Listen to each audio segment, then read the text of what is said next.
실태 조사를 나온다 그래가지고 이게 뭐 하는 짓인지. 목양실에 계신 분 나오셔도 돼요. 나오셔도 되고.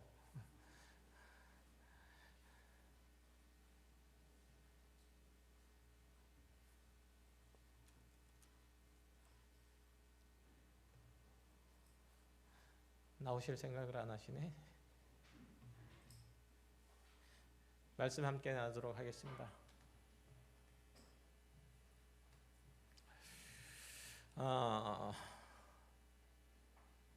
요한계시록에 가르치는 내용에 따르면 이제 사탄과 그 두 대행자인 짐승 그리고 음녀 바벨론은 지금 이 세상을 장악하고 그 위세를 떨치고 힘을 과시하고 있는 중입니다.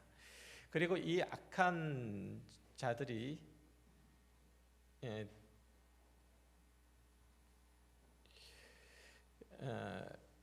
주도하고 또 이 악한 자들이 힘을 쓰는 이때는 주님 오셔서 세상을 다시 심판하실 때까지 계속되죠. 이러한 사실은 예수 그리스도를 믿는 신앙으로서 이 세상을 살아간다는 게 결코 만만치 않는 것도 또 녹록지 않는 것도 의미한다는 것을 알 수 있죠. 성도가 하나님의 의로우심을 따라서 하나님의 거룩하심을 따라서 살고 예수 그리스도의 구원과 그 복음을 지켜내는 것, 이것은 반드시 악의 세력의 강력한 공격과 방해, 이것을 감당해야 된다는 것, 감내해야 된다는 것을 말하죠. 그러나 요한계시록의 이러한 경고에도 불구하고 실제로 이런 영적인 그리고 신앙의 악전고투를 해가는 이런 상황들을 인식하고 그리고 맞닥뜨리고 매일 분투하며 살아가는 성도들은 사실은 많지는 않아 보여요. 가장 먼저는 우리의 신앙생활들을 종교적 혹은 도덕적인 영역 속에서만 묶어두고 그 중에 몇 가지를 우리가 시행함으로써 우리의 신앙, 우리의 삶을 확인하려고 하기 때문인 거죠. 우리들이 사실 악한 자들로부터 공격을 받는 그런 일들은 굉장히 광범위하고 또 포괄적이고 아주 깊이까지 미치고 있음에도 불구하고 우리는 그걸 잘 알지 못하죠. 깨우치지 못해요. 이것이 하나님의 자녀로서 살아가는데 하나님의 백성으로서의 마땅한 그 하나님의 나라의 그 법도를 좇아서 살아가는 것인가 아니면 세상의 흐름을 좇아 살아가는 것인가 라고 하는 것조차도 제대로 분별이 잘 안 되죠. 이런 것들이 우리 안에 있어서 우리가 그리스도인으로서 자기 정체성을 확인하고 또 그 자기의 신앙을 굳건히 지켜나가는 게 사실은 굉장히 어렵기도 하고 또 다른 한편에서는 그냥 간과되기도 해요. 그 다음으로는 현대가 가지고 있는 어떤 유물론적인 어떤 특성들이 있죠. 그리고 과학 만능주의가 현대를 판을 치고 있어요. 성도들도 그 안에 살다 보니까 당연히 거기에 오염되고 그래서 그리스도인이라고 하더라도 사탄의 존재를 인식하지 않고 살고 또 그 하수인 노릇하고 있는 그 짐승의 교묘하고 사악한 행위에 대해서 경각심을 갖지 못하고 살아가기 때문에 그렇지 않을까 생각이 됩니다. 성도가 살아가고 있는 그 성도가 처해 있는 사회와 문화 두루 펼쳐져 있는 악의 보편성 그리고 한 사람의 인격과 성품까지 왜곡하고 변질시킨 죄의 사악함 이런 것들을 깨닫지 못하고 그 모든 것들을 사실은 미신적인 내용이다. 과거에 과학이 발달되지 않고 인간의 사고, 인식 자체가 그리고 교육 수준이 낮을 때나 이런 것들이 있었지 지금은 거기까지 라는 생각을 가진 이들이 사실 참 많이 있죠. 자, 100번 양보해서 사탄과 그리고 두 짐승의 존재를 믿고 그들의 수종 역할을 하는 음녀 바벨론의 악행을 안다고 할지라도 그들의 본격적인 활동 이것은 주님 재림하시기 직전 아주 혼란스러운 상황에서만 집중되어 있을 거고, 지금처럼 평화롭고 안전한 때에는 그저 모든 것이 순조롭고 평안하게 움직이고 있다고 믿는 이들이 굉장히 많이 있어요. 하지만 사탄의 두 대행자인 짐승과 그리고 음녀 바벨론은 지금도 활동하고 있고, 주님 오실 때가 다 되어 가면 더욱 열심을 내서 사람들을 후리고 믿는 자들을 어려움에 시험에 빠뜨릴 것입니다. 그것을 요한계시록 20장 1절 이하에서도 아주 분명하게 경고를 하고 있죠. 이렇게 얘기를 해요. 또 내가 보매 천사가 무저갱의 열쇠와 큰 쇠사슬을 그의 손에 가지고 하늘로부터 내려와서 용을 잡으니 곧 옛 뱀이요 마귀요 사탄이라. 잡아서 1000년 동안 결박하여 무저갱에 던져 넣어 잠그고 그 위에 인봉하여 1000년이 차도록 다시는 만국을 미혹하지 못하게 하였는데 그 후에는 반드시 잠깐 노일이라. 이 말씀은 신화도 아니고 전설도 아니고 판타지 소설도 아니에요. 물론 요한계시록도 묵시문학이라는 장르 속에 속해 있어서 다양한 문학적인 요소와 기법들이 사용되고 있는 것은 사실이지만, 사탄의 존재와 그가 1000년이라는 일정한 기간 동안 활동할 수 없도록 그렇게 조치되었고, 지금은 그 대행자들이 활동하고 있다는 것, 그리고 마지막 때가 다 되면, 마지막 하나님의 심판 때가 임박해 오면 사탄이 노임을 받고 본격적으로 성도들을 미혹하고 박해하는 일들이 있다는 것, 이거는 변할 수 없는 사실인 거예요.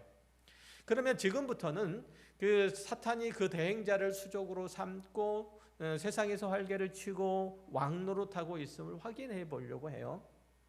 자, 사실 요한계시록에 등장하는 이 두 짐승이라는 존재는 사탄의 하수인 노릇하는 실체를 직접적으로 언급한 게 아니라 상징적으로 표현한 거예요. 상징적으로.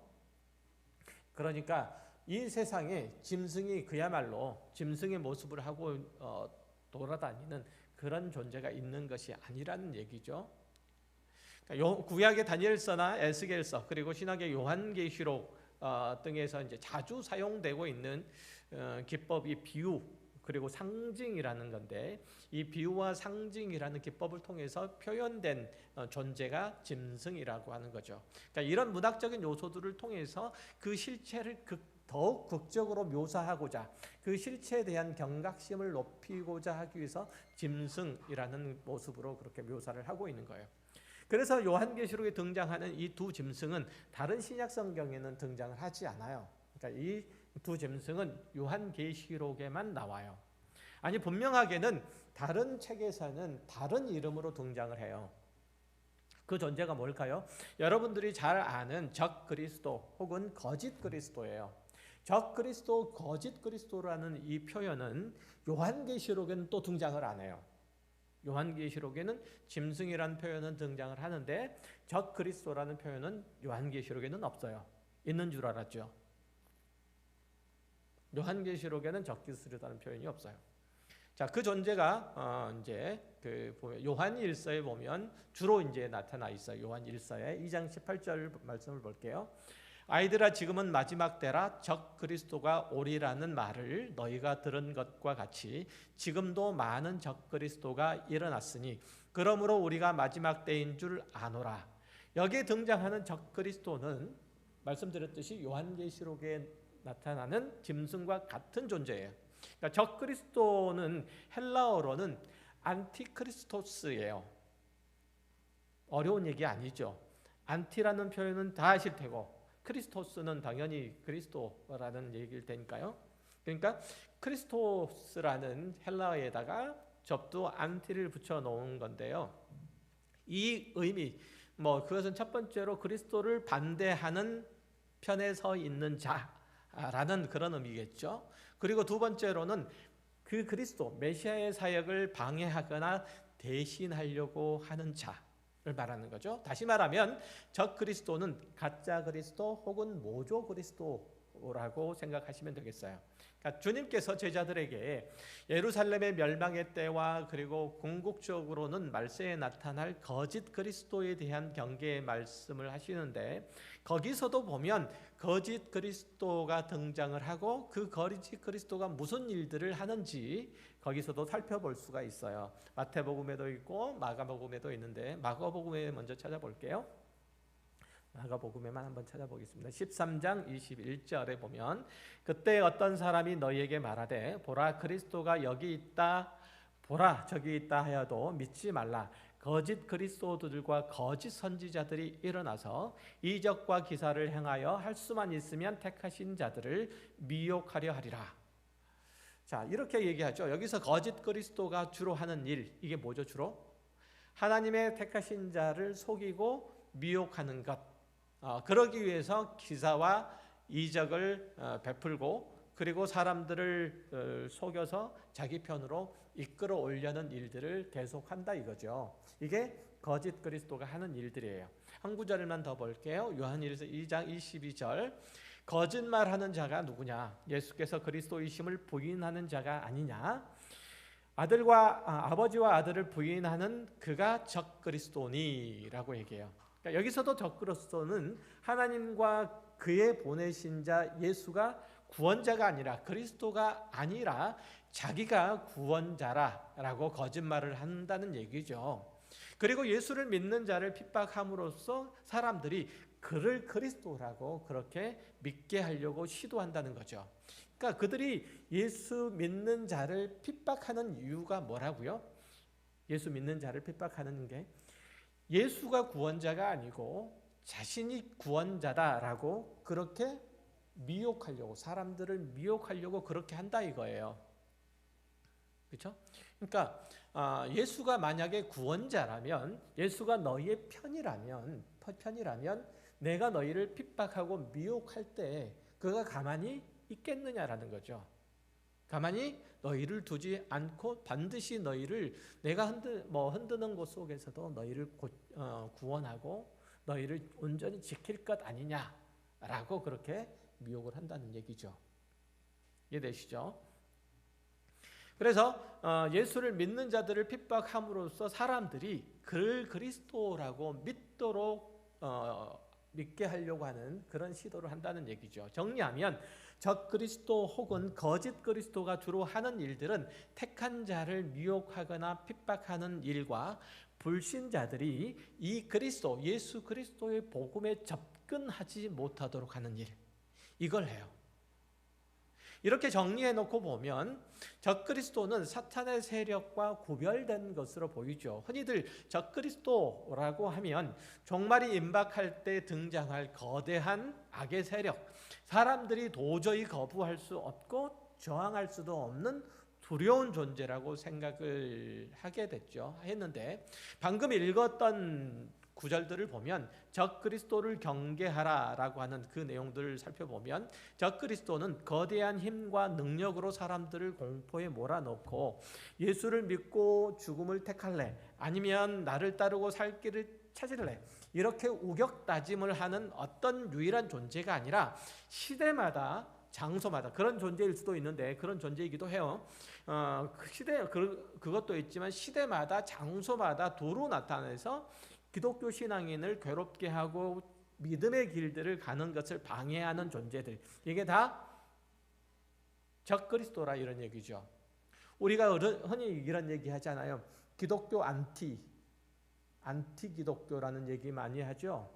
그러니까 예수는 우리를 구원하시기 위해서 이 땅에 온 자도 아니고 하나님의 아들이라는 것, 더더구나 어불성설이다. 그것은 그가 어떤 일들을 하는 것보다도 너희들이 어떤 존재로, 너희들이 어떤 상황 가운데서 어떤 일들을 하는 것을 보아도 알 수 있다, 이렇게 얘기를 하는 거죠. 그러니까 우리가 하나님의 자녀로서 살아가는데 조금만 빈틈만 보인다 할지라도 그거 봐라, 이렇게 얘기하는 거죠. 안티들이 말이죠. 그러니까 실로 성경이 말하고 있는 적그리스도는 하나님이 보내신 자 예수가 구원자가 아니고 내가 구원자다, 그러니까 그리스도의 구원의 본질적인 그 사역의 본질적인 것들과 그 능력과 효과 이런 것들을 가리는 자고, 하나님을 대신해서 가짜 주인을 행세를 하는 자, 이게 모두 다 적그리스도인 셈이죠. 그렇게 정리하고 보면 적그리스도는 역사의 종착점에 다 왔을 때 본격적으로 그 모습을 드러내서 이 세상을 혼돈으로 빠뜨릴 유일한 존재가 아니고, 예수님의 초림과 재림 사이 그 어느 때나 그리스도의 복음, 그리스도께서 행하신 그 모든 일들을 반대하는 자로서 늘 우리 곁에 있어요. 적그리스도는 그러니까 늘 우리 곁에 있다는 사실을 아시면 돼요. 그러니까 참고로 성경이 보도하는 이 마귀의 일들은 보시면 요한일서 3장 8절 9절에 이하가 말하는 바와 같이, 죄를 짓는 자는 마귀에 속하나니 마귀는 처음부터 범죄함이라. 하나님의 아들이 나타나신 것은 마귀의 일을 멸하라 하심이라. 하나님께로부터 난 자마다 죄를 짓지 아니하나니 이는 하나님의 씨가 그의 속에 거하며 그도 범죄하지 못하는 것은 하나님께로부터 났음이라. 여기에 등장하는 마귀는 적그리스도와는 달리 고도의 뛰어난 영적인 감각을 소유한 피조물로서 하나님의 권위에 반대하고 그 보좌를 찬탈하려고 애를 쓰고 하나님 자리에서 우주를 통치하려고 꾀했던 자, 이게 마귀인 거예요. 그러니까 적그리스도라는 존재하고는 좀 다르죠. 이해하셨죠? 그러니까 이 마귀의 일들로 인해서 하나님의 자녀와 그리고 마귀의 자식들, 즉 신자와 불신자의 구별이 생겼다고 그렇게 말하죠. 자, 요한 1서 4장 3절에도 보면 이 적그리스도가 역사의 마지막에 나타나서 결정적으로 예수를 믿는 자들을 괴롭게 하고 그 믿음을 회방하는 것이 아니라 사도 요한이 사역을 하던 초대교회, 요한의 공동체 안에도 그리고 혹은 그 주변에도 있었음을 말해줘요. 그러니까 예수를 시인하지 아니한, 거기서 보면 이렇게 얘기해요. 요한일서 4장 3절에 예수를 시인하지 아니하는 영마다 하나님께 속한 것이 아니니 이것이 곧 적그리스도의 영이니라. 오리라 한 말을 너희가 들었거니와 지금 벌써 세상에 있느니라. 자, 우리는 반복적으로 말씀드리지만 이 적그리스도가 종말의 환란의 때에 활개를 치고 그때 성도들을 괴롭게 하고 믿음의 사람들을 그 믿음에서 떨어지게 할 거라고 예상을 하지만, 그때에만 적그리스도가 출현해서 사회를 어지럽히고 믿음의 사람들을 힘들게 하는 게 아니라 어느 시대 어느 곳에서나 예수를 믿는 이가 있는 곳에서는 적그리스도가 나타나서 활동하고 있다는 것을 저와 여러분은 꼭 아셔야 돼요. 방금도 읽었듯이 기독교가 막 시작되었던 초대교회로부터 지금까지 적그리스도는 교회와 성도들 주변에 늘 있어요. 그래서 기독교 역사를 살펴보면 이미 4세기 초반에 이 적그리스도의 특징들을 몇 가지로 정리해 놨고, 그래서 우리는 이 적그리스도의 특징들을 하나씩 새겨보면서 각자의 신앙에 위협이 될 만한 것들을 확인해 볼 수 있어요. 그것들을 무엇을 근거로 4세기 초반에 그렇게 했느냐면 다니엘서 11장 36절 이하의 말씀이에요. 자, 여기 보면 그 왕은 자기의 마음대로 행하며 스스로 높여 모든 신보다 크다 하며 비상한 말로 신들의 신을 대적하며 형통하기를 분노하심이 그칠 때까지 하리니 이는 그 작정된 일을 반드시 이룰 것임이라. 여기에 보면 제가 이제 이 구절에 대한 배경을 잠깐 설명을 해드리면, 헬라 제국은 알렉산더 대왕 아시죠? 알렉산더 대왕이 죽은 후에 4개의 국가로, 처음에는 5개였는데 4개의 국가로 분할 통치가 돼요. 그 중에서 셀류커스라고 하는 이 제국은 옛 이스라엘을 포함을 해서 메소포타미아 그리고 페르시아를 그 지역적인 기반으로 갖고 있는 제국이에요.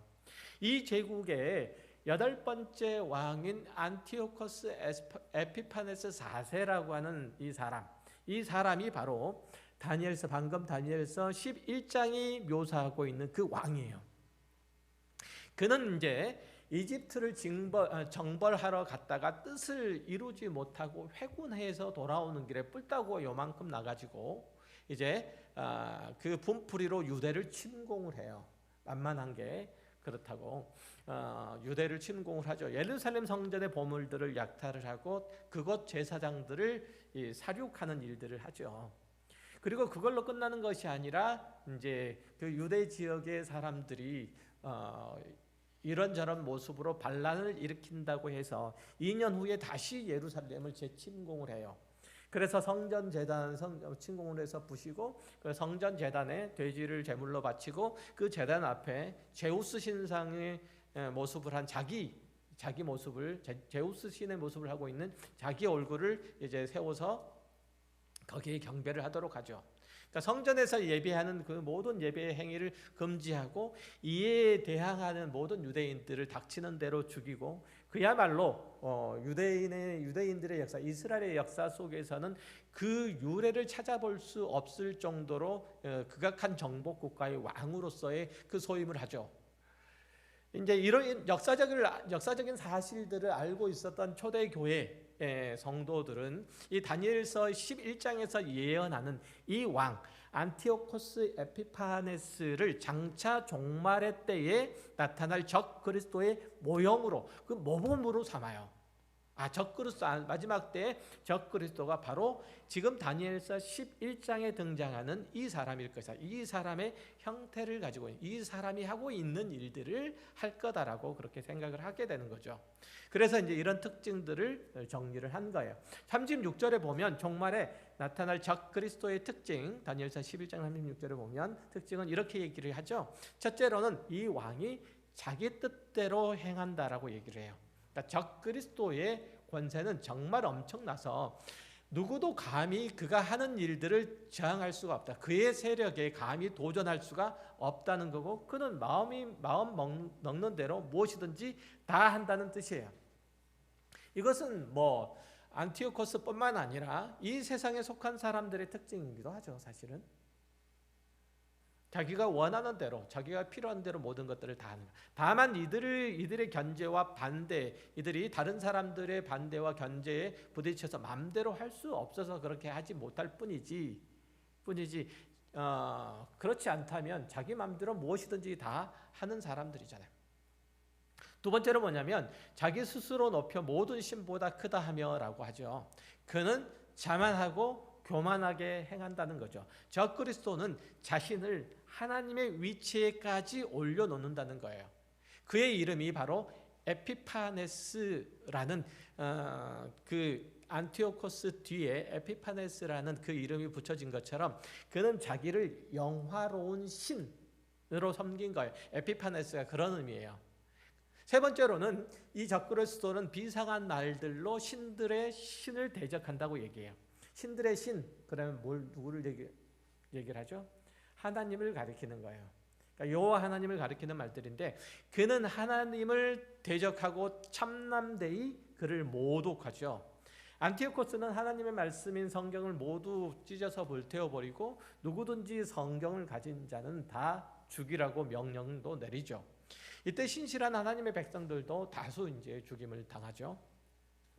적 그리스도의 네 번째 특징이 뭐냐면 형통하기를 분노하심이 쉴 때까지 한다라는 거죠. 분노하심은 하나님의 분노하심을 얘기하는 거예요. 그러니까 이스라엘 백성들의 죄악에 대한 분노이신 거죠. 하나님께서 독생자 예수 그리스도를 보내셨지만 유대인들이 그들을 영접하지 않았고 오히려 그분을 십자가에 못 박아 조롱하고 저주해서 죽여버린 거죠. 그러니까 총독 빌라도가 예수님의 죄를 찾지 못하고 석방하겠다고 하자 유대인들이 이를 막아서잖아요. 십자가에 못 박으라고. 그렇게 소리치면서 그들이 한 말이 뭐였냐면 그 피를 우리와 우리 자손에게 돌릴지어다 라고 그렇게 호기롭게 장담을 하죠. 결국 그들이 2000년 동안 나라 없이 방황을 하던 신세가 되었고 또 한 사람의 적 그리스도라고 얘기할 수 있는 히틀러에 의해서 그들이 수십만 수백만이 죽어나갔던 것을 볼 수 있죠. 다섯 번째 이 적 그리스도의 특징은 뭐냐면 이는 그 작정된 일이 반드시 이룰 것임이라 라는 거죠. 적 그리스도는 임의대로 하는 것 같지만 사실은 하나님의 작정하신 일들을 시행하는 것 뿐이라는 거죠. 그 난리를 통해서 알곡과 측정이가 나뉠 거고 하나님의 나라에 속한 자와 세상에 속한 자가 자연스럽게 분리될 것이고 하나님의 나라의 사람들은 그때가 가까우면 가까울수록 하나님의 말씀과 그 은혜에 붙드심 없이는 결코 살아갈 수 없다는 것, 결코 존재할 수 없다는 것들을 깨우치고 그 안에서 하나님 안에서 자기의 만족과 기쁨과 안전을 누리는 거예요.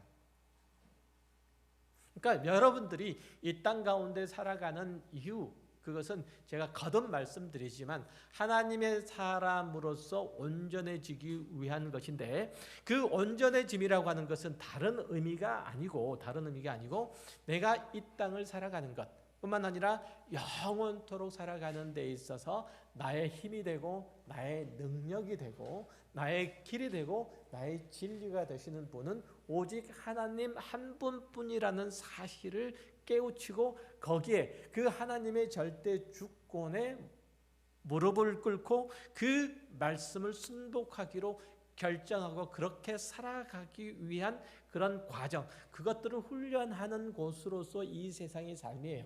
여러분의 삶이. 그러니까 이거 훈련하지 않으면 안 된다는 거죠.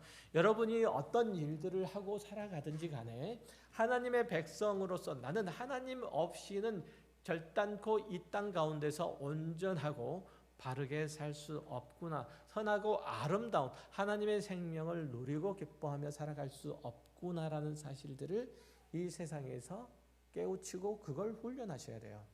무슨 일들을 통해서라도. 이게 주예요. 그리고 여러분들이 지금 현실적으로 하는 일들은 바로 그 하는 일들을 통해서 방금 제가 설명했던 일들을 이루어가는 거예요. 그 연습을 하는 거예요. 그러기 위해서 여러분의 삶이 있는 거예요. 이거 연습 안 하면 안 되는 거죠. 그러니까 먹고 살기에 급급해도 돼요. 그렇게 하셔도 돼요. 급급하셔도 되는데 본질적으로는 그 급급함들이 무엇을 담보하고 있어야 되죠? 내가 하나님의 사람으로서 훈련하고 가르침을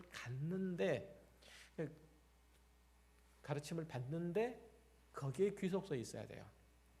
급급하더라도. 아셨죠? 자, 역사적으로 적 그리스도의 행위들을 했던 이들을 꼽아 본다면 네로 황제나 아니면 그 뒤를 따라서 그리스도와 교회를 박해했던 여러 황제들이 있죠. 그들은 자신을 신이라고 선포를 하고 자기를 경배하라고 요구를 했고 이를 거부했던 성도들을 잡아 죽이는 일들을 서슴지 않았죠. 제국주의가 판을 치던 시대에 히틀러라든지 이탈리아의 무솔리니 같은 인물도 다니엘서 11장이 제시하는 적그리스도적인 행위를 충실하게 수행했던 인물들 중에 하나예요. 앞에서 나열했던 이들의 만행들을 통해서 추측해 보면 역사의 끝, 예수님께서 재림하시는 그 즈음에 일어날 아마겟돈 전쟁은 여태껏 등장했던 어떤 적그리스도보다도 더 강력하고 잔혹한 존재로 등장을 할 거고 또 성도들을 핍박하고 미혹하고 교회를 공주에 몰아낼 것은 분명해요. 또한 성경도 이와 같은 일들이 있을 거라고 얘기를 하죠. 지금까지 사탄은 예수 그리스도와 그 십자가 사건으로 알고 그 십자가 사건으로 인해서 결박당한 상태에서 자신의 대행자들을 풀어서 그렇게 했고 지금도 그렇게 하고 있는 거죠. 그러니까 교회와 성도가 있던 시대마다 장소마다 적그리스도는 늘 있었고 또 신실하게 신앙생활을 하는 이들을 핍박하고 미혹한다고 성경은 얘기를 해요. 그런데 20장에 보면 이렇게 얘기를 하죠. 그러니까 또 내가 보면 천사가 무저갱의 열쇠를 여기는 본문에는 없어요. 무저갱의 열쇠와 큰 쇠사슬을 그의 손에 가지고 하늘로부터 내려와서 용을 잡으니 곧 옛뱀이요 마귀요 사탄이라 잡아서 1000년 동안 결박하여 무저갱에 넣고 잠그고 그 위에 임봉하여 1000년이 차도록 다시는 만국을 미혹하지 못하게 하였는데 그 후에는 반드시 잠깐 노일이라 이렇게 얘기하죠. 그러니까 종말의 때 마지막 때 주님께서 재림하셔 심판하시기 바로 직전에 바로 사탄이 잠깐 놓이는 일들이 있을 거라는 얘기고, 그때는 이전의 시절보다 훨씬 더 잔혹한 그리스도인들에 대한 핍박이 있을 거라고 얘기를 하고 있는 거예요. 그래서 어쨌든 그러한데, 이러한 것들은 뭐 그때만 있는 것이 아니라 지금도 역시 마찬가지 그런 형태가 존재하고 있다는 거예요. 여러분도 그렇게 느끼십니까? 지금도 악한 자가 우리 주변에서 늘 우리를 괴롭게 하고 힘들게 하며 핍박하고 있다는 사실들을 여러분도 느끼고 사십니까? 대답을 안 하세요? 몇 분만 계시나 보네. 사도 바울이 이 데살로니가 교회에 보낸 편지를 보면 종말에 관한 간단하지만 우리가 꼭 알아야 될 가르침이 있어요. 데살로니가 전서 5장 1절 말씀, 1절 이하의 말씀을 볼게요. 형제들아, 때와 시기에 관하여는 너희에게 쓸 것이 없음은 주의 날이 밤에 도둑같이 이를 줄을 너희 자신이 자세히 알기 때문이라. 그들이 평안하다 안전하다 할 그때 임신한 여자에게 해산의 고통이 이름과 같이 멸망이 갑자기 그들에게 이르니 결코 피하지 못하리라. 형제들아, 너희는 어두움에 있지 아니하며 그날이 도둑같이 너희에게 임하지 못하리니 너희는 다 빛의 아들이요 낮의 아들이라. 우리가 밤이나 어둠에 속하지 아니하나니 그러므로 우리는 다른 이들과 같이 자지 말고 오직 깨어 정신을 차릴지라. 당시 데살로니가 교회에 주님이 이미 재림하셨는데 자기들만 모르고 있다는 이상한 소문이 돌기 시작했던 거죠. 교회가 이로 인해 가지고 적지 않은 혼란 속에 있었던 거예요. 사도 바울은 이대로 둬서는 안 되겠다. 이 혼란을 방치할 수 없어서 이 편지를 통해서 아주 분명하게 가르치고자 했던 거죠. 사도 바울이 이렇게 얘기하잖아요. 주님이 도둑같이 임한다는 것은 사실이지만 우리는 낮에 속해 있기 때문에 주님 오심을 모를 수가 없다. 그것을 모르는 사람들은 사실은 밤에 속한 자일 뿐이다. 그러니까 너희는 근신하고 있기만 하면 된다. 여기 계시는 분도 역시 마찬가지죠. 주님이 이미 오셨다, 아니면 언제 오신다, 이런 시한부 종말론자들이 하는 그런 소리들, 이런 것들을 귀담아 들을 필요가 전혀 없는 거예요. 예수 믿지 않는 자들에게 있어서는 주님의 재림이 언제가 될지, 아니 주님이 재림이 있을지 모르죠.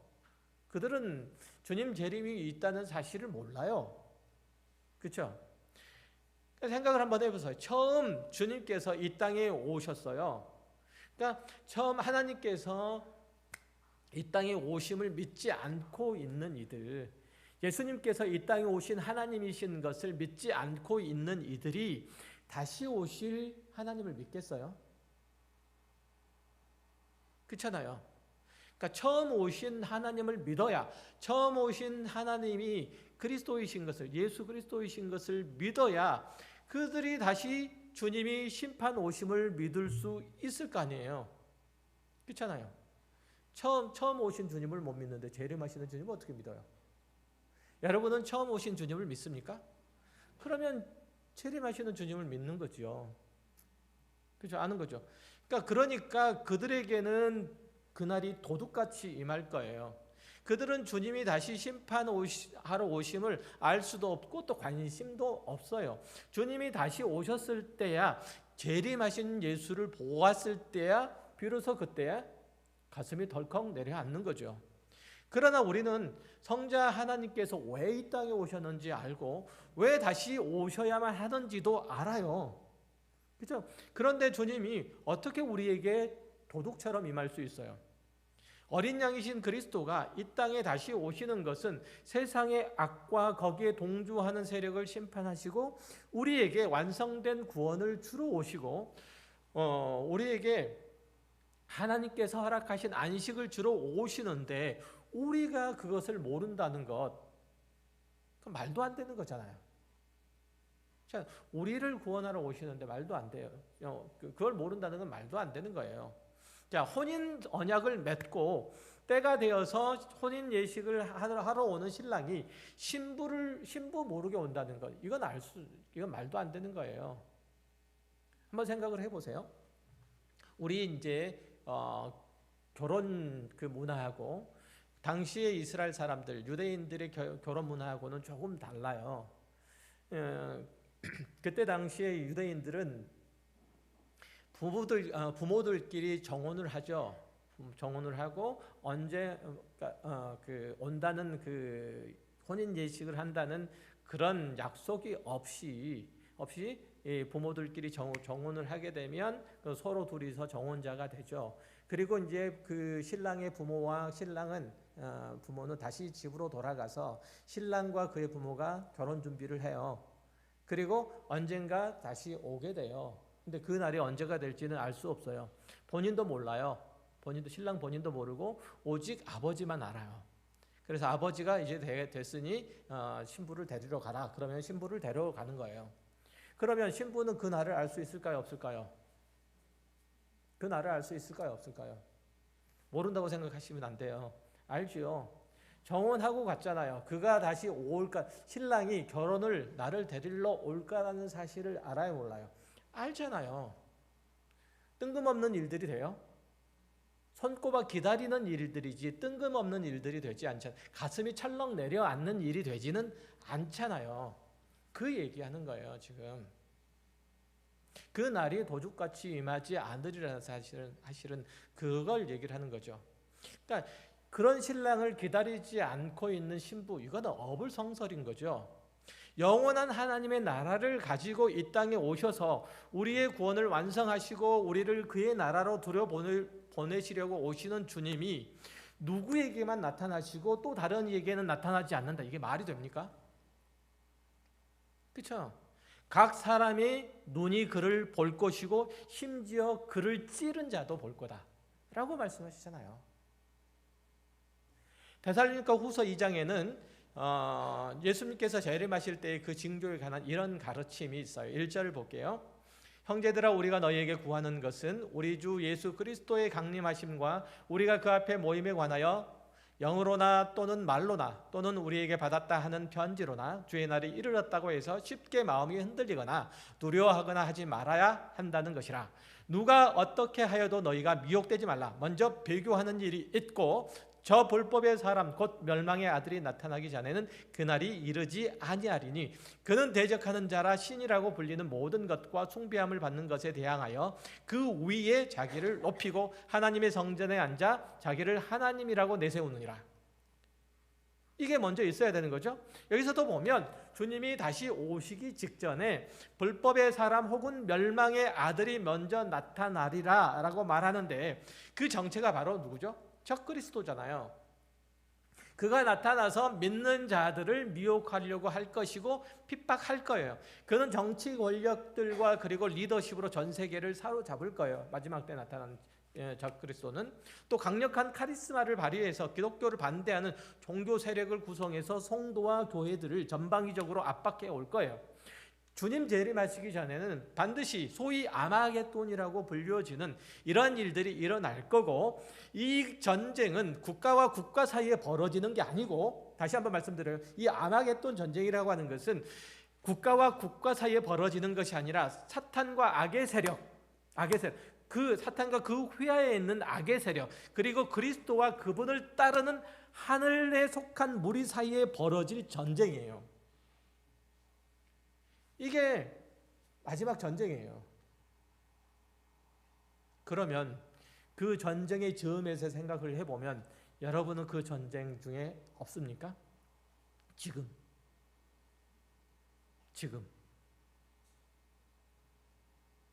지금은 아주 평안하십니까?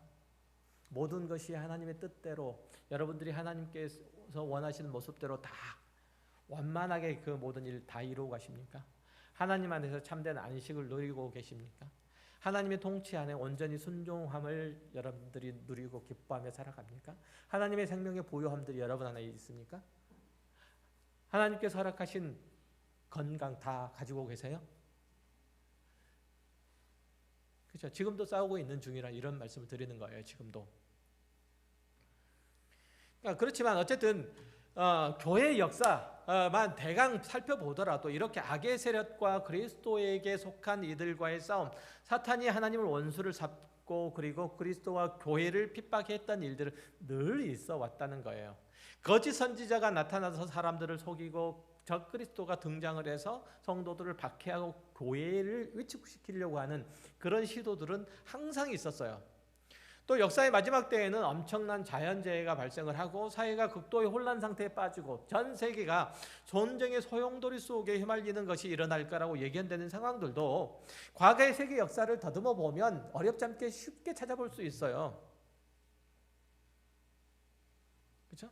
다시 말해서 이런 것들이 종말의 때를 말해주는 결정적인 증거는 아니라는 뜻이에요. 여러분 보다 보면 종말의 때에 있을 거라고 생각되는 전염병, 지금 다 마스크 쓰고 계시잖아요. 저만 빼고 다. 그래서 지금이 위기의 종말의 때라고 제가 말씀드리는 것이 아니라 종말의 때는 주님 오시고 난 다음부터, 주님께서 하늘로 승천하시고 난 다음부터 쭉 있었어요. 지금까지 쭉 종말의 때로 있는 거예요. 그러니까 지금 준비를 하신다는 얘기예요. 그 날을. 그러니까 이런 것들보다 그렇게 종말의 때가 언제 오느냐, 그때 어떤 일들이 일어나느냐 이런 것들보다 우리가 마지막 때의 즈음에서 우리가 관심을 가져야 되는 것, 우리가 마음을 쏟아야 되는 것은 여기에 있는 거예요. 마태복음 24장에서 예수님께서 예루살렘만 그리고 마지막 때 역사의 마지막에 나타날 사회 현상에 대해서 가르치시기를 이렇게 말씀하세요. 들어보세요. 10절, 24장 10절. 그때 많은 사람이 실족하게 되어 서로 잡아주고 서로 미워하겠으며 거짓 선지자가 많이 일어나 많은 사람을 미혹하겠으며 불법이 성함으로 많은 사람의 사랑이 식어지랴. 마지막 때는 하나님의 말씀이 아니라 그 사회에서 유행하는 철학과 시대 사조들이 사람들의 귀와 마음을 사로잡을 거라고 하는 거예요. 세상의 흐름들이 사람의 마음들을 사로잡을 거예요. 그때는 각자의 유익을 따라서 살아갈 뿐 공동체의 운명에 대해서 생각을 하고 다른 사람들을 배려하고 사랑하는 일들을, 그들을 사랑하고 섬기는 일들을 어리석다고 여겨질 거예요. 딱 지금의 때 아닌가요? 딱 지금이잖아요. 요즘 누가 옆에 있는 사람들이 굶든지 말든지 또 경제적으로 어려움을 겪든지 말든지 무슨 관심이 있어요? 그렇잖아요. 특별히 금융자본주의가 주도하는 요즘의 시대에 돈이 최고잖아요. 그죠? 돈이 최고잖아요. 돈이면 뭐든지 다 되고, 그리고 그 돈을 얻기 위해서 뭔가에 투자를 하고 이렇게 하는데, 그 투자하는 사람이 있는가 하면 그 반대 쪽에서는 투자한 돈을 잃는 사람들이 있어요. 그 투자한 돈을 잃는 사람들은 투자한 돈을 돈보다 더 많은 것들을 얻은 사람들의 것이 거꾸로 된다. 투자한 것보다 더 많은 것들을 얻은 사람이 가져갔을 거예요. 뺏고 빼앗기고 물고 물리고 하는 일들을 계속 할 뿐 우리는 다른 누군가가 이 일들로 인해서 자살도 하고, 그렇죠? 폐가망신도 하기도 하고 이렇다는 사실을 별로 생각하지 않아요. 다만 내가 그 일들로 인해서 경제적인 유익을 많이 얻었다라는 사실에만 관심이 있을 뿐. 그렇잖아요. 주식 투자하면 안 된다 이런 말씀을 드리는 게 아니에요. 비트코인 투자하면 안 된다 이런 말씀을 드리는 거 아니에요. 해도 된다는 말씀을 드리는 것도 아니지만, 그렇게 사랑이 식어진다는 게 나의 일들 외에는 다른 사람의 일들에 대해서 전혀 관심이 없다. 다른 사람의 불행 따위를 관심을 갖는 것, 이거는 개나 줘버려. 이게 이 세상이라는 거예요. 아까 읽었던 데살로니가전서 5장에 다시 돌아올 필요가 그래서 있어요. 그래서 사도 바울은 이렇게 얘기해요. 주님께서 이미 재림하셨다, 아니면 거의 다 오셨다 하는 소리에 격동하는 이들에게 이렇게 권면해요. 보면 뭐라고 하냐면 11절에서 15절 말씀을 볼게요. 그러므로 피차 권면하고 서로 덕을 세우기 위하여 너희가 하는 것 같이 하라. 형제들아, 우리가 너희에게 구하노니 너희 가운데서 수고하고 주 안에서 너희를 다스리며 권하는 자들을 너희가 알고 그들의 역사로 말미암아 사랑 안에서 가장 귀히 여기며 너희끼리 화목하라. 형제들아 너희를 권하노니 게으른 자들을 권계하며 마음이 약한 자들을 격려하고 힘이 없는 자들을 붙들어주며 모든 사람에게 오래 참으라. 삼가 누가 누구에게든지 악으로 악을 갚지 말게 하고 서로 대하든지 모든 사람을 대하든지 항상 선을 따르라. 뭐 특별한 준비를 해야 되고 뭐 이전에 없던 열심을 내서 분발을 해야 되고 엄청난 경각심을 가지고 주어진 상황을 이겨가 이런 권면을 하고 있는 게 아니에요. 난리 법석이 일어날 거고 그 중에서 너희는 목숨 부지하도록 애를 써야 되고 너희들 신앙 꼭 붙들고 이 얘기하고 있는 게 아니에요. 뭘 얘기하죠? 서로 권하여 덕을 세우고 가르치는 자의 가르침을 잘 따라 지키고 서로 사랑하고 수고하되 특히 약한 자들을 돌봐라. 이런 얘기예요. 신앙이 약해서 현재 상황을 잘 이겨갈 수 없는 이들을 잘 붙들어줘서 신앙을 지키도록 만들어줘라. 그가 악한 자의 미혹에 빠지지 않도록 시험에 져서 무너지지 않도록 주의 거룩하심과 의로우심을 따라 살도록 그렇게 해줘라. 이런 얘기하는 거잖아요. 무슨 특별한 얘기하잖아요. 그거예요. 사실은 예수 그리스도를 믿는 신앙인으로서 이 세상을 사는 것도 결코 만만치도 녹록하지도 않다는 것을 의미하는 거잖아요. 성도가 하나님의 의로우심을 따라 거룩하심을 따라 살고 예수님께서 이루신 구원의 복음을 지켜내려면 반드시 악의 세력의 강력한 공격과 방해를 각오해야 된다는 것을 의미를 해요. 그러나 요한계시록의 이러한 경고에도 불구하고 실제로 이런 영적인 신앙적인 전투 상황을 이렇게 갑자기 이렇게 갔죠?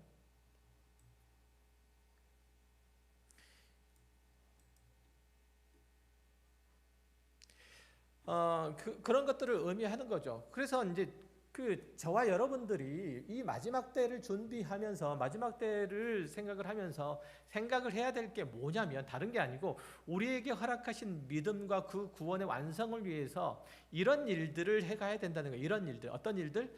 모두가 나밖에 모르는 시대, 이 상황 가운데서 하나님의 다스림에 순종하는 신실한 그리스도인이 돼야 된다는 거고 그와 같은 마음들로 이웃을 사랑하고 섬기는 자로 서야 한다는 거예요. 이게 그리스도인으로서 살아가야 되는 마땅한 도리인 거예요. 다른 일들을 하라고 하지 않아요.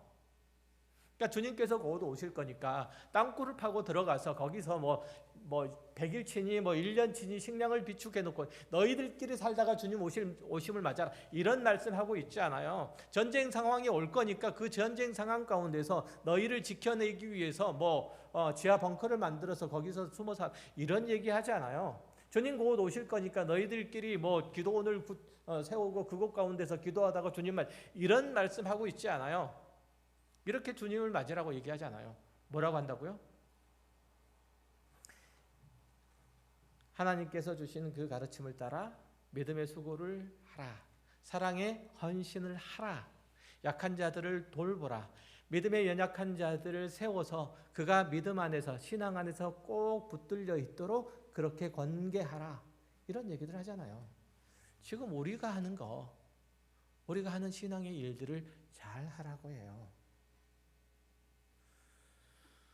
요한계시록 11장에서 묘사하는 것처럼 교회는 세상에서 그리스도와 그가 이루신 복음의 증인이 돼야 한다는 거예요. 여러분이 그런 신앙의 삶을 살아야 한다는 거죠. 그럴 때 하나님께서는 여러분의 신앙 고백 위에서 역사하셔서 하나님의 나라를 확장하시고 사람들을 복음의 진리 앞에 회개하도록 그렇게 하신다는 거죠. 물론 우리가 보면 이 땅 가운데서 살아가는 것 그렇게 만만치는 않죠. 힘들 테고 어려울 때는 어렵기는 할 거예요.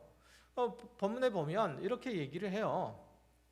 7절에 보면 11장 7절에 그들이 증언을 마칠 때 무저갱으로 올라오는 짐승이 그들과 더불어 전쟁을 일으켜 그들을 이기고 그들을 죽일 터인즉 여기에 묘사하고 있는 것처럼 교회와 성도들이 신앙생활을 올바로 할 수 없도록 거짓 그리스도와 거짓 선지자들을 미혹할 것이고 선지자들이 미혹할 거고 사탄의 대행자들이 바다에서 올라온 짐승과 땅에서 올라온 이 짐승들이 사도 바울의 표현을 빌리자면 불법의 사람이고 또 멸망의 자식들이 마지막에 있을 그 아마겟돈 전쟁들을 일으킬 거예요.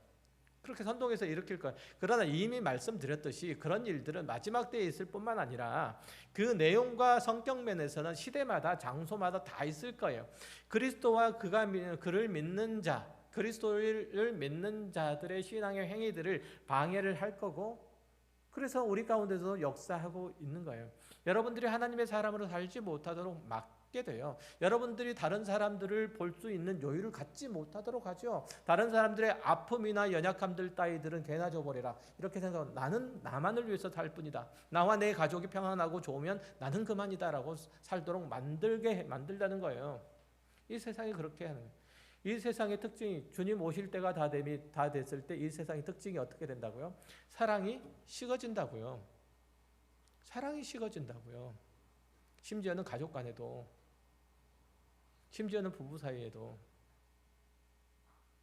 부부 사이에 50년 50세 60세 돼가지고 부부 사이에 사랑을 가지고 살아갑니까? 어리도 사랑이니까 그건 사랑. 그런 분들 많죠. 내가 저 사람 사랑해서 사나? 그냥 어쩔 수 없이 사는 거지 뭐. 자식 때문에 살고, 자식 때문에 사는 것도 뭐 사랑해서 산다고 그래요. 저 사람이 돈 벌어다 주니까 그것 때문에 사는 거지. 요즘은 이제 그것도 안 돼서 이혼하는 경우가 더 많은데, 그렇잖아요. 그런 형편과 상황 때문에 살고 있잖아요. 요즘 세상이. 우리는 적어도 그런 존재가 아니라고 하는 거죠. 그러니까 우리가 이 땅을 살아가는 동안에 부딪히는 일들은 다 가짜 그리스도, 가짜 선지자들이 하는 얘기들이에요. 그들이 와서 가짜 복음을 말하고 가짜 구원을 보여주죠. 구원은 거기 있지 않다라고 얘기를 하고 있는 거예요. 구원은 그리스도에게 있지 않다, 예수에게 있지 않다, 십자가에 있지 않다라고 얘기를 하는 거예요. 구원은 너희가 지금 애써 수고하고 땀을 흘려서 얻을 수 있는 이 물질의 구원이 있는 거다. 네가 지금 숭배하고 네가 지금 꿈꾸고 소망하는 그 유토피아는 지금 너희들을 이끌어가는 지적인 그 리더들이 얘기하는 그 철학 안에 있는 거다, 이렇게 얘기를 하죠. 이들은 물질 만능주의, 또 과학지상주의, 포스트모더니즘, 그리고 진화론적인 세계관, 이런 것들을 들고 나와서 인간의 구원은 그것들을 능수능란하게 다루는 자기들에게서 나온다고 그렇게 말해요. 사람이 할 수 있는 것은 이 세상에, 사실 그렇잖아요. 사람들이 할 수 있는 것들은 이 세상에 엔트로피를 가중시키는 것, 무질서와 혼란을 부추기는 것, 이것 외에 없다는 것을 자신들도 다 잘 알아요. 그럼에도 불구하고 모든 것이 다 잘 될 것처럼 그렇게 선전하잖아요. 그리스도인은 우리도 그런 의식에 오염되어서 세상 것으로 자기 만족과 행복 그리고 구원까지 이루어 보려고 그렇게 시도하잖아요. 내가 하나님의 사람으로서 하나님의 마음에 흡족하게 살면, 하나님의 뜻에 순종하고 살면 하나님이 그에 합당한 보상을 하시되 세상의 것들로 흡족하게 나를 만족시켜 주실 거다, 이런 막연한 기도 속에 살아가잖아요. 전혀 그렇지 않아요. 설령 하나님께서 우리에게 세상 것으로 충분히 채워주신다고 하더라도 그것들이 우리의 구원이 될 수도 없고 평안도 될 수도 없어요. 영광도 드높일 수가 없어요. 세상의 그리스도인으로서 능력과 힘을 증명해 보일 수도 없어요. 한번 생각을 해보세요. 우리가 하나님께서 세상의 것들로 우리를 채워준다 한들 우리가 그리스도인이라는 것을, 그것들을 가지고 증명할 수 있겠어요? 돈 버는 실력이라고 치면 누가 뛰어납니까? 세상 사람들 뛰어납니까? 우리가 뛰어납니까? 차포 뛰고 하는 우리가 질 수밖에 없잖아요. 그들은 다 덤비잖아요. 다 가지고 덤비잖아요. 안 되면 칼 가지고 협박이라도 해서 얻고자 하는 것들을 얻잖아요. 수단과 방법을 가리지 않고. 우리는 적어도 그렇게 못하잖아요. 하나님 눈치를 보고 사니까. 누가 이겨요? 우리랑 그들과 싸우면. 차포 떼고 하는 우리가 당연히 질 수밖에 없는 거예요. 말이 안 되는 거예요. 그러니까 그걸 가지고 하나님께서 우리의 구원을, 우리의 영광을 드높여 주신다. 이거 말도 안 되는 얘기예요. 우리가 살고 있는 이 세상은 약속된 천국도 아니고, 또 여기서 이 환경이 개선된다고 해서 천국으로 바뀔 것도 아니에요. 하나님께서 우리에게 약속하신 상급이 여기서 주어질 것도 사실은 아니에요. 그저 여기는 사탄이 왕노릇하는 것이고 결국은 불에 타고 말 곳이 불과해요.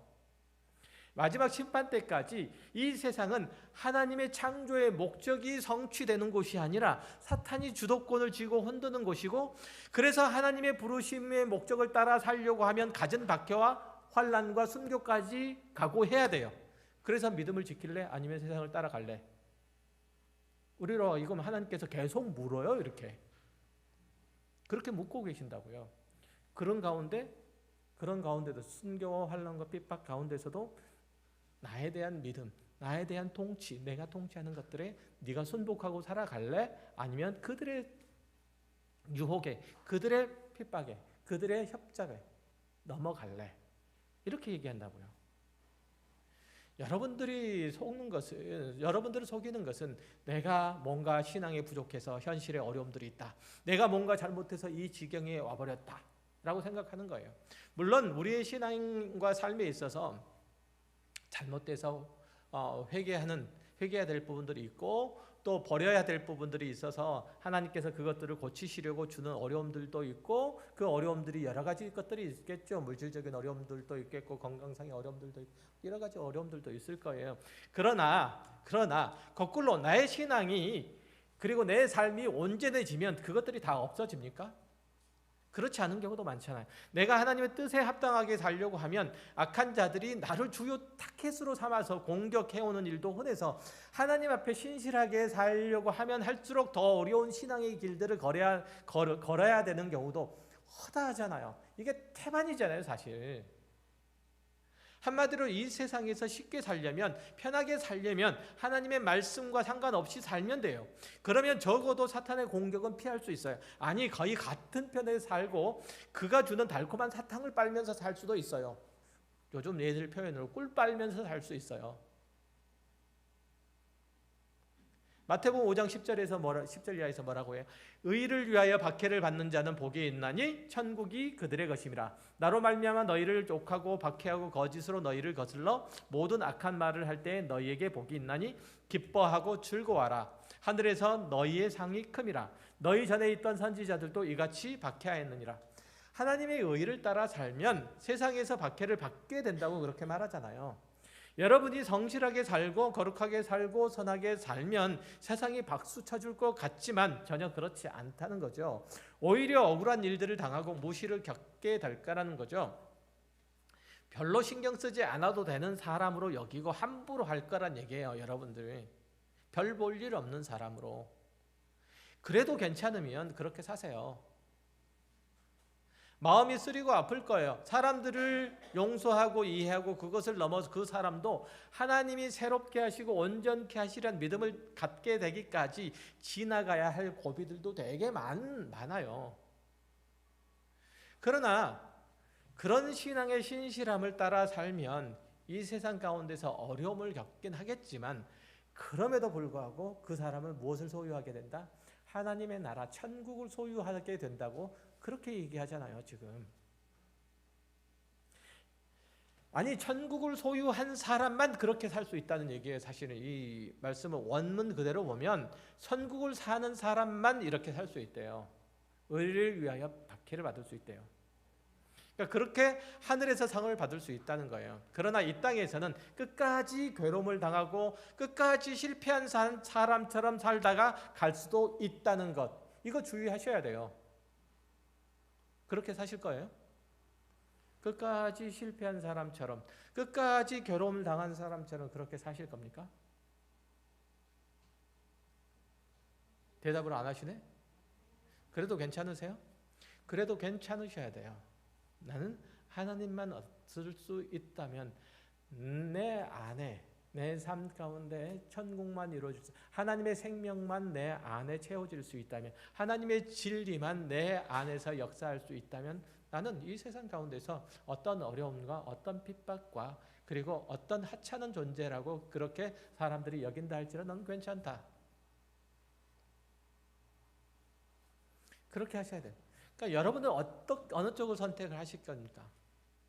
세상에서 인정을 받고 누리고 과시하고 자랑하다가 결국 교만해져서 하나님 없이도 괜찮은 사람으로 스스로 왕이 돼서 사시겠습니까? 아니면 이 세상에서 사는 동안에 하나님의 사람으로 사느라고 욕먹고 박해를 당하고 억지 소리를 들어가면서 남몰래 밤을 새워서 기도하고 견디고 사시겠습니까?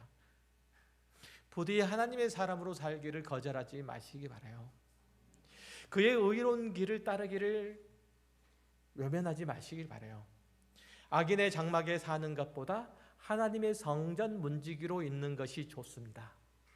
이렇게 고백하고 살 때 기필코 적 그리스도의 유혹하는 것들을 분별하고 피해서 예수 그리스도 안에서 누리는 구원이 온전해지기를 주의 이름으로 축원합니다. 기도하겠습니다. 하나님 아버지 감사합니다. 우리는 하나님께서 세우신 하나님의 백성이요 그 나라에 존재하는